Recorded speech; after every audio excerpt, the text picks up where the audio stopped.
Well, thank you very much. We've just had a great meeting, a really good, very productive meeting. We have one thing in common. We want this city of ours that we love to do very well. And I wanted to congratulate the mayor. He really ran an incredible race against, a lot of smart people, starting with the early primaries against some very tough people, very smart people. And he beat them easily. And I congratulated him.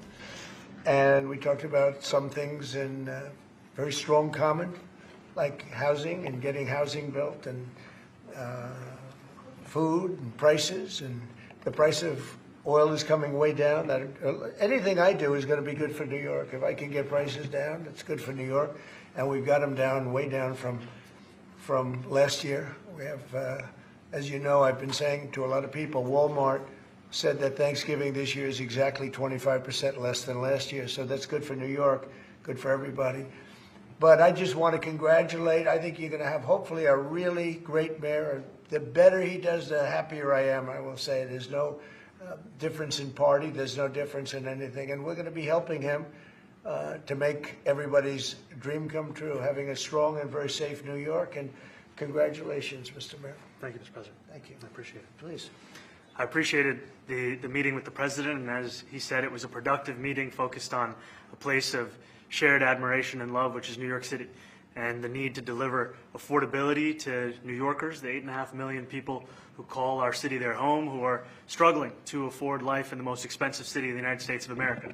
We spoke about rent, we spoke about groceries, we spoke about utilities, we spoke about the different ways in which people are being pushed out, and I appreciated the time with the president, I appreciated the conversation. I look forward to working together to deliver that affordability for New Yorkers.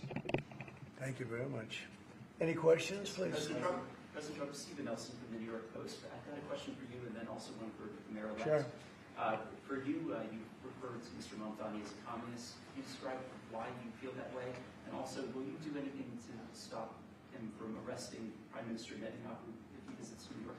Well, we didn't discuss your second part of the question. And on your first part, I mean, he's got views that are a little out there, but who knows? I mean, we're going to see what works, or he's going to change also. We all change. I changed a lot.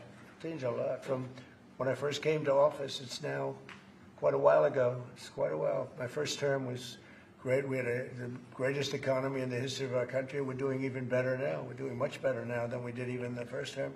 And I can tell you some of my views have changed. And we had discussions on some things. I'm not going to discuss what they were, but that I feel very confident that he can do a very good job.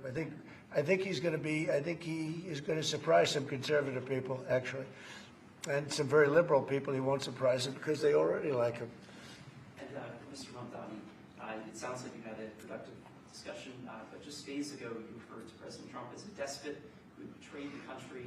You said you would be his worst nightmare and accused him of having a fascist agenda.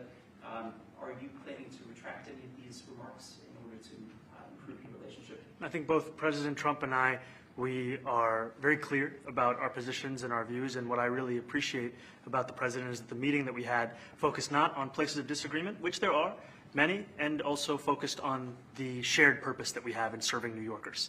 And frankly, that is something that could transform the lives of the 8.5 million people who are currently struggling under a cost of living crisis, with 1 in 4 living in poverty. And the meeting came back again and again to what it could look like to lift those New Yorkers out of struggle and start to deliver them a city that they could do more than just struggle to afford it, but actually start to live in it. And I've been called much worse than a despot, so it's not that insulting. Maybe I think he'll change his mind after we get to working together. Yes, please. Mr. President, Mamdani from MTV Lebanon. Good. I would like to ask you a question about the Middle East regarding Sure. you said that Hezbollah in Lebanon is not in a good position, and Lebanon now is the final unresolved after Gaza and Syria. Given your assessment, like, what do you say for the Lebanese today? It's the independent state in Lebanon, and what is your next move to push toward disarmament?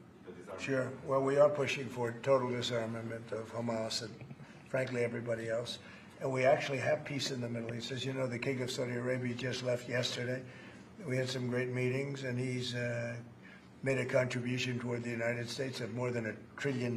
We have now over $20 trillion coming in. No country has ever had anything like that, not even close. If you go to $2 trillion or $1 trillion, it's a lot. We have $20 or $21 trillion.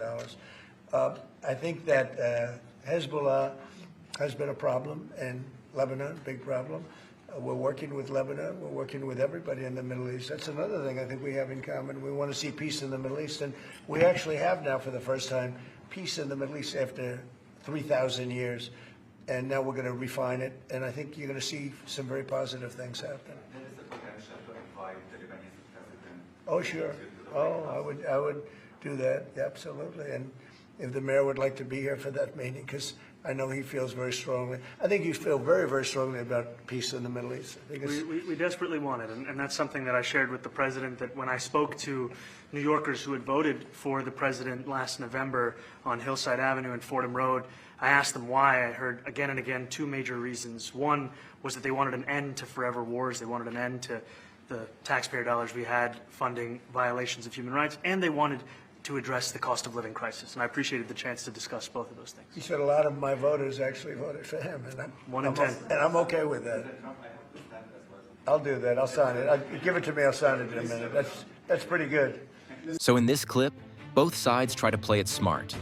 But Trump dominates the narrative with confidence and control, while Mamdani navigates the moment carefully, hoping to avoid backlash. If you want more bold breakdowns, hit subscribe so you never miss the real story behind the headlines.